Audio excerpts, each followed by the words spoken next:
Hello বন্ধুরা, আশা করছি সবাই ভালো আছেন। আজকে আমরা হাঁটতে হাঁটতে 5 কিলোমিটার হাঁটছি আর কি। হাঁটার পর আমরা একটা নির্দিষ্ট গন্তব্যে আসছি। এই আমাদের সামনে একটা সুন্দর কিছু খড়ের পালা দেখা যাচ্ছে আর কি। এই জায়গাটার নাম হচ্ছে ধরমপুর। এটা নাগর নদী আর কি। নাগর নদী গেছে, এটা আত্রাইয়ের সাথে সংযুক্ত এই নদীটি। এই নদীর একদিকে রয়েছে পতিশোর আর একদিকে সিংড়া। তো যাই হোক, আমরা সামনে আপনাদেরকে দেখাবো সুন্দর কিছু দৃশ্য। আমরা এখন ধানের জমির মধ্যে আছি, অসাধারণ প্লেস। আমার সাথে আজকে রয়েছে ক্যামেরায় রয়েছে সাদিকুল ইসলাম, সেই সাথে আমার শামীম ভাইয়া আছে, সেই সাথে আছে বিদ্যুৎ। তো আমরা প্রোগ্রাম করলাম আর কি, যে একটা বিকেলে একদিন যাবো ঘুরতে, দেখবো এই জায়গায় অনেক খড়ের পালা দেওয়া হয়েছে। তো এই পালা দেখার উদ্দেশ্যেই সাথে নদীর কিছু সৌন্দর্য আপনাদের দেখাবো। তো আমরা এগিয়ে যাই। আমরা এখন চলে যাচ্ছি পুরাই নাগর নদীর পাড়ে। এখানে দেখতে পাচ্ছেন কিছু গরুর ঘাস খাচ্ছে আর কি। এখন জমি ফাঁকা, ধান কাটা হয়ে গেছে, সেজন্য চারণভূমিতে গরু ছেড়ে দেওয়া হচ্ছে। এটা চলনবিলি ধরে, চলনবিলের মধ্যে এই অংশ। এই চলনবিলের মাছ দিয়ে চলে গেছে আমাদের নাগর নদী। তো আমাদের এই নাগর নদীতে যাবো, তারপরে হবে আমাদের অন্য কিছু কথা দেখবো। নাগর নদীর সৌন্দর্য, সেই সাথে দেখবো আরও কিছু প্রাকৃতিক সৌন্দর্য। চলুন তাহলে এগিয়ে যাই। শেষ পর্যন্ত আমরা নাগর নদীর বাঁধে চলে আসলাম। এখানে দেখতে পাচ্ছি 200 মতো পালা। 200 বললে ভুল হবে, তার চেয়েও বেশি হবে মনে হয়। এই অঞ্চলের মনে হয় সবাই এসে এই বাঁধের সেই পালা দিয়েছে আর কি, খড়ের পালা। তো আমরা বাঁধের উপরে যাবো, যাওয়ার পর দেখবো নদীর সৌন্দর্যগুলো। আসলে এখানকার মানুষজন অনেক ধনী মনে হচ্ছে, পালাগুলো অনেক বড় বড় লাগতেছে আর কি। তো আমরা দেখবো সামনে গিয়ে। এখানে দেখতে পাচ্ছি কিছু মানুষ ধানের পালা এখনো শেষ হয়নি। এটাই খুব অনেক সুন্দর পরিবেশ। আসলে এখানে এসে যে এতটা ভালো লাগছে, যে এতটা সুন্দর নেচার, এতটা সুন্দর ওয়েদার। আজকের ওয়েদারটা অনেক সুন্দর, রোদও নেই আবার মেঘও নাই, এমন একটা পরিবেশ, অসাধারণ একটা পরিবেশ আর কি। যে আমরা দেখতে পাচ্ছি গরু খাওয়ানো শেষে গরুগুলো নিয়ে যাওয়া হচ্ছে বাড়িতে। অনেক দুপুরের দিকে মনে হয় নিয়ে এসেছিল খাওয়াতে, সেজন্য খুব তাড়াতাড়ি আসরের আজান দিচ্ছে, সেই মুহূর্তে নিয়ে যাচ্ছে গরুগুলো। সুন্দর পরিবেশ। তো আমরা এখন চলে যাবো বাঁধের ওপর, তারপরে দেখবো বাঁধের সৌন্দর্য এবং ওই পাশে গ্রাম আছে, গ্রামগুলো দেখবো এবং আপনাদেরও দেখানোর চেষ্টা করবো। চলুন তাহলে। আমরা শেষ পর্যন্ত নদীর পাড়ে চলে আসছি, নাগর নদীর পাড়ে। এই পাড়ে দেখতে পাচ্ছি অনেক পালা রাস্তা থেকে, যেমন আমরা এই পাশে নদীও দেখতে পাচ্ছি। তো এই নদীকে কেন্দ্র করেই কিন্তু আমাদের রবি ঠাকুর লিখেছেন, আমাদের কবিগুরু রবীন্দ্রনাথ ঠাকুর লিখেছেন আমাদের ছোট নদী কবিতা।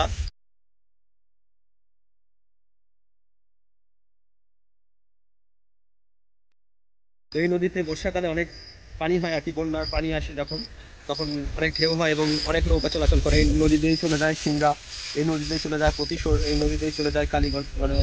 এই নদীর সংযোগস্থল রয়েছে বড় নদীর সাথে, আত্রাই নদীর সাথে সংযোগস্থল রয়েছে।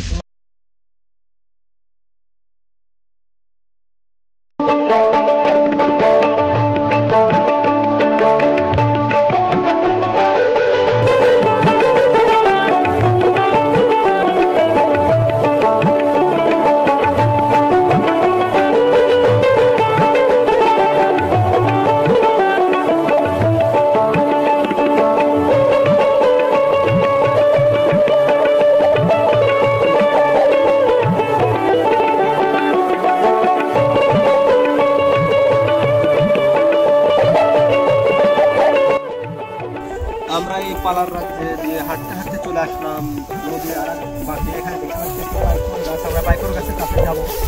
আসলে এই পাইকর গাছের উপকারিতা বলে শেষ করা যাবে না, কেননা যত কৃষক, শ্রমিক, মজুর, দিন মজুর কিংবা এই রাস্তাতে যে পথচারী যায়, সবাই এই পাইকর গাছের কাছে একটু বসে রেস্ট নেয়, বাতাস।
হারিয়ে যাচ্ছে এই জায়গা থেকে। আমরা আরো সামনে যাবো।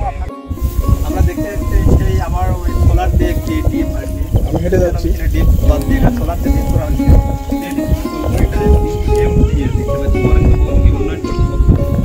সুন্দর এখানে সাশ্রয়ী হবে রোদের সূর্যের তাপে আর কি। এই সোলার ফলে এখান থেকে অনেক জমি স্পেস দেওয়া হয়, আসলে বিদ্যুৎ খরচ হচ্ছে না, সেদিকে তেল খরচ হচ্ছে না, এদিকে অনেক সাশ্রয়ী।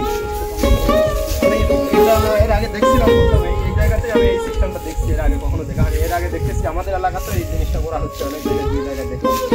আসলে এটা ভালো, এবারই এই নতুনভাবে এটা চালু করা হয়েছিল।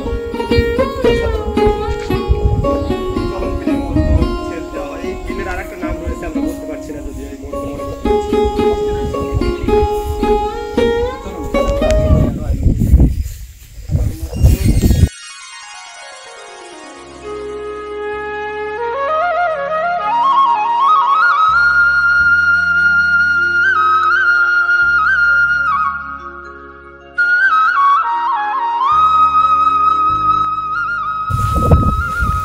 আমরা চলে আসছি এখন গহীন বনে। বন বললেই চলে, এখানে বনের থেকে কিছু কম দেখতে পাচ্ছি না আমি। দুই পাশেই জঙ্গল আর গাছ, মধ্যে দিয়ে রাস্তা, সুন্দর পরিবেশ। যদিও পরন্ত বিকেল, আবার অনেক সুন্দর আছে, বাতাস আছে। হ্যাঁ, মনে হয় এটা আসলেই একটা আকাশমণির গাছের রাজ্য।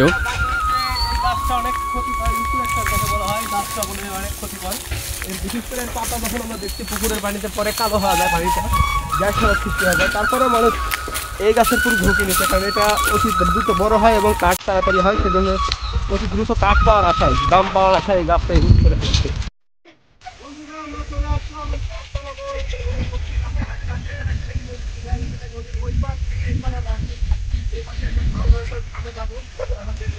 পাহাড়ের মতো পাহাড়ের দিকে উঠতেছি, আরো